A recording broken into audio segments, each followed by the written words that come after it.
Dans cette vidéo, nous allons voir les 4 types de capitaux fondamentaux selon Pierre Bourdieu.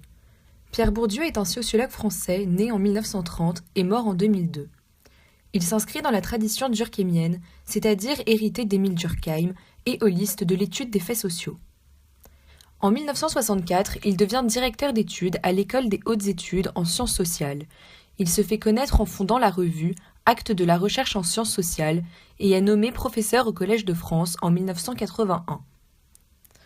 L'œuvre sociologique de Pierre Bourdieu est dominée par une analyse des mécanismes de reproduction des hiérarchies sociales. Il analyse ainsi les différents domaines de la société en s'appuyant sur des concepts comme le champ, c'est-à-dire l'espace social avec ses luttes pour l'appropriation de biens ou la domination, la notion d'habitus, celle-ci explique que les individus adoptent des pratiques, des règles et des contraintes issues du milieu social d'origine. L'individu calque donc ses comportements sur ce qui est attendu de lui. Le capital, qu'il soit économique, culturel, social ou symbolique. Et enfin, la légitimité. Observons de plus près les 4 types de capitaux fondamentaux selon Pierre Bourdieu.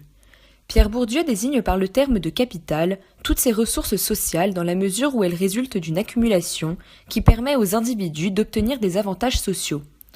Dans son œuvre Les formes de capital, publiée en 1986, Pierre Bourdieu distingue 3 formes de capital: le capital économique, le capital culturel et le capital social. Le capital social mesure l'ensemble des ressources qui sont liées à la possession d'un réseau durable de relations, d'interconnaissance et d'interreconnaissance. Le capital économique mesure l'ensemble des ressources économiques d'un individu, à la fois ses revenus et son patrimoine. Le capital culturel mesure l'ensemble des ressources culturelles, c'est-à-dire les savoirs et les connaissances dont dispose un individu. Elles peuvent être de 3 formes: incorporé, le savoir et les savoir-faire, les compétences, les formes d'élocution; objectivé, lié à la possession d'objets culturels; et institutionnalisé, c'est-à-dire par le biais de titres et de diplômes scolaires. En effet, selon Pierre Bourdieu, le capital social ne saurait suffire pour expliquer la hiérarchie sociale. Son rôle est principalement un rôle de démultiplicateur pour les 2 autres capitaux. Le rôle du capital social est donc de faire fructifier le capital économique.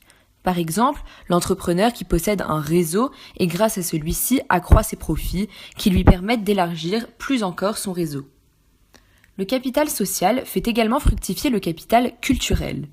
Par exemple, un professeur qui, en assistant à de multiples conférences, accroît son aptitude à la réflexion en la confrontant à d'autres interlocuteurs. La résultante de ces 3 capitaux est le capital symbolique. Le capital symbolique désigne ainsi toute forme de capital, culturel, social ou économique, ayant une reconnaissance particulière, un certain prestige au sein de la société.